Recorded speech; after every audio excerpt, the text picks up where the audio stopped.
you can't get Richmond and VCU fans to agree on much, but both groups will be happy to share home court advantage for the tournament, which runs March 10th through the 14th. Number 19, Virginia Tech didn't want to go into their showdown with Virginia with back-to-back losses. Well, mission accomplished. The Hokies swept the season series with Notre Dame tonight. Selection Sunday has arrived, where Virginia, VCU, and Virginia Tech fit into the NCAA bracket. Plus, A10 championship game highlights for both the Ram men and women. This is all coming up on 8 News at 6, which starts right now. The Cavaliers were tied with Syracuse at 69 and had the final possession. The Orange forced Sam Hauser to pass the ball to Kihei Clark, who drove to the basket and kicked out to a wide-open Reese Beekman. Talk about a buzzer beater. The freshman knocked down the three-pointer to move the Hoos into the ACC semifinals. A lot of tears, yes. He said the waterworks happen for the players, for the coaching staff. I mean, these guys work so hard every day, their whole life to get on this stage to earn a seed in the NCAA tournament.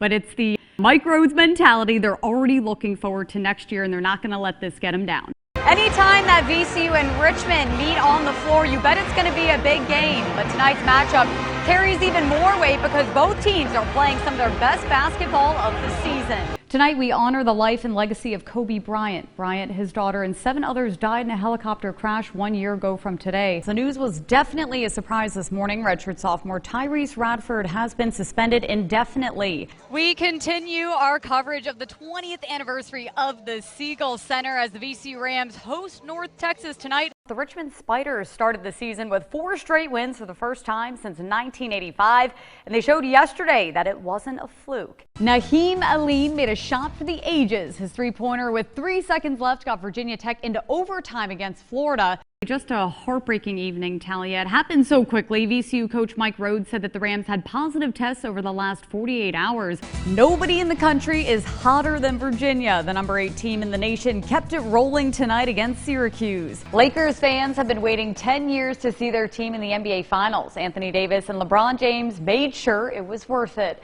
Davis scored 34 points and James finished 1 assist short of a triple-double as LA cruised to a 116-98 victory over Miami in Game 1. Virginia will put its perfect ACC record on the line at Castle Coliseum this weekend.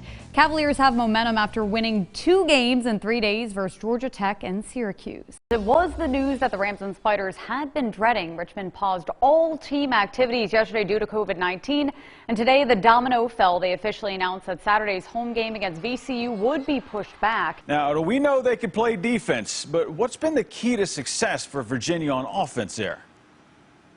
Chris, 2 words: balanced scoring. There were 5 players in double figures scoring against Notre Dame last night. It's been a mix of established players like Jay Huff, Kihei Clark, and some new additions like Sam Hauser. It was Rams versus Rams tonight as VCU looked to steal a road win against Rhode Island. Bones Highland had it going from the start, making a deep 3 as VCU took the early lead. Then Highland drew the defense and dished off to Levi Stockard for a layup. VCU by 7. Rhode Island cut it to a 1-point game at the half. It took control early in the second half, but VCU came roaring back, and Bones Highland hit the game winner right here with 3.9 seconds left. Mike Rhoades' team gets a big victory. Richmond's basketball season is far from over. The Spiders took care of business in the first round of the NIT against Toledo. The Rockets lived up to their names early, shooting their way to a quick 13-4 lead. The Spiders battled back later in the half. Jacob Gilliard with the 3-ball to cut the hole to 1.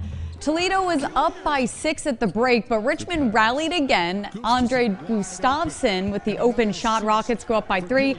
And then Nathan Kao with the hard work inside to give Richmond the lead with 5:57 to go. It was all Spiders from there. Chris Mooney's team advances to the quarterfinals 76-66.